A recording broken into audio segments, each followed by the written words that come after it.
조갑제 TV 시청자 여러분 안녕하십니까. 2023년 6월 6일 제68회 현충일입니다. 오늘 서울 동작구 국립서울현충원에서 현충일 추념식이 있었습니다.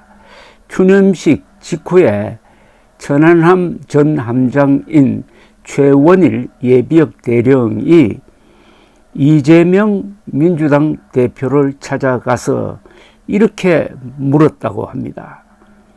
어제 수석 대변인이 제가 부하들을 죽였다는데 북한의 만행이죠?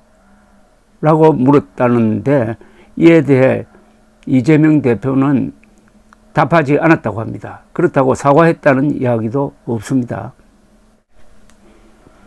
최원일 전 함장은 오늘 오후 페이스북에 올린 글에서 서울현충원에서라는 제목으로 이렇게 설명을 했습니다. 행사가 종료되고 이재명 대표에게 찾아가 어제 사태에 대해 항의하고 면담 요청을 했다. 민주당은 빠른 시일 내에 연락 바란다 라고 했습니다.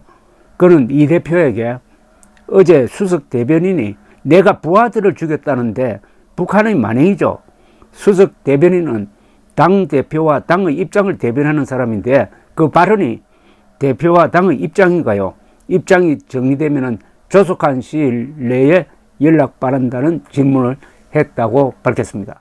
대통령 후보로 나온 사람에게 그리고 사법시험 합격자 출신에게 천안함 폭침 북한이 한 게 맞죠? 라는 취지로 물었다는 것은 태양이 동쪽에서 뜨는 거 맞죠? 라고 물은 것하고 똑같습니다. 그런데 거기에 대해서 예 그렇습니다 라는 대답도 안 하고 미안합니다 라는 사과도 안 했다니까 이재명은 지금도 속으로는 천안함 폭침이 북한 소행이 아니라고 믿고 있다고 간주할 수 있습니다. 정치권에서는 반박되지 않는 거짓말은 진실로 통한다고 하는데 이재명이 묵묵부답을 했으니까 어쨌든 황당무계한 사건입니다. 이게 왜 황당무계한 사건이냐면 천안함 폭침이 북한 소행이냐 아니냐가 지금도 논란이 되고 있다는 게 말이 됩니까? 그리고 어제 이재명 대표가 당혁신위원장으로 자신이 추대한 사람이 평소에 천안함은 자폭한 사건이다. 그러니까 천안함에 탄 누군가가 폭탄을 터뜨려서 집단 자살을 한 사건이다.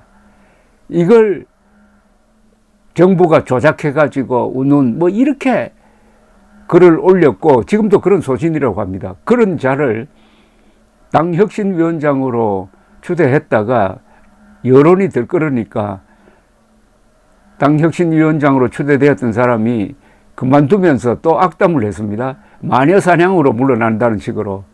이런 엉망진창인 반역적 부패한 세력이 바로 민주당입니다.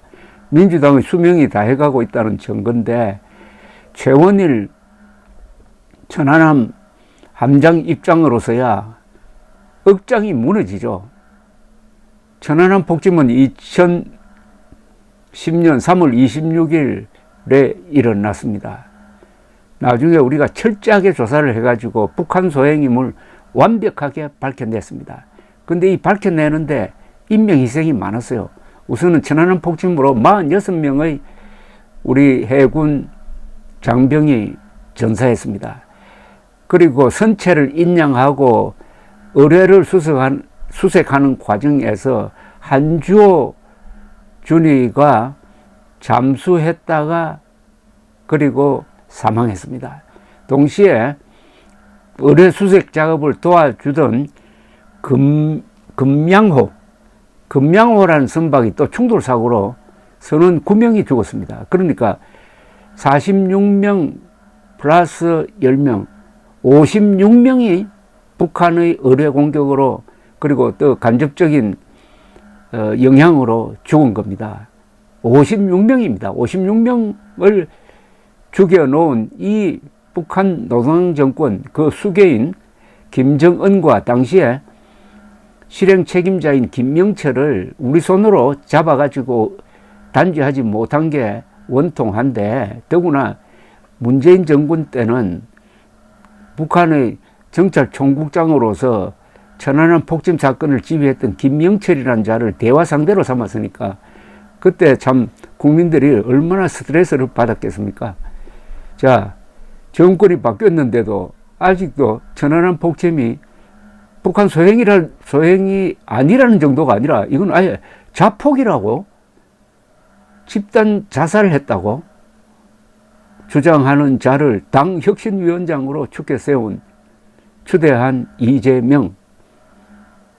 자, 여러분, 이래도 뭐 이럴 수 있다고 생각합니까? 아마 국민들 30%는 그러든 말든 나는 윤석열이가 미우니까 무조건 이재명 민주당 지지다, 이렇게 나올 겁니다. 이 30%의 문제 집단이 있습니다. 한국에서는 무조건 대한민국에 반대하는, 무조건 대한민국에 반대하고 김정은을 좋아한다는 말은 하지 않지만은 남북한 대결에서 대한민국을 무조건 반대하는 자는 김정은 지지자로 봐야죠. 김정은 지지 세력이 전 국민의 30%라는 이 사실을 우리가 외면하면 안 됩니다. 이걸 사실로 받아들여야 합니다.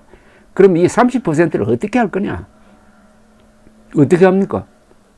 민주적으로 해결할 수밖에 없습니다. 평화적으로 해결할 수밖에 없습니다. 물론 30대 70이니까 70이 정신 차리면 됩니다.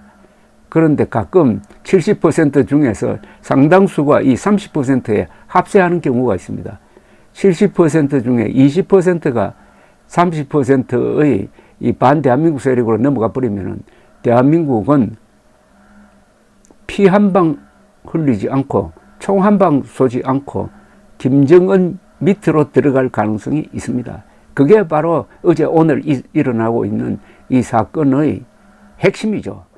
다만 내년 총선을 통해서 이런 더불어민주당을 소멸시키는 방법이 있습니다. 소멸시키려면은 뭔가 국민의힘과 윤석열 정부가 결단을 내려야 할 겁니다. 그 결단의 품목이 어떻게 될지는 모르겠지만은 제일 중요한 것은 지난 5년 동안 김정은의 부하 노릇하면서 대한민국의 국법과 국익과 국군을 그리고 국격을 희생시킨 문재인 전 대통령을 구속수사하는 겁니다. 감사합니다.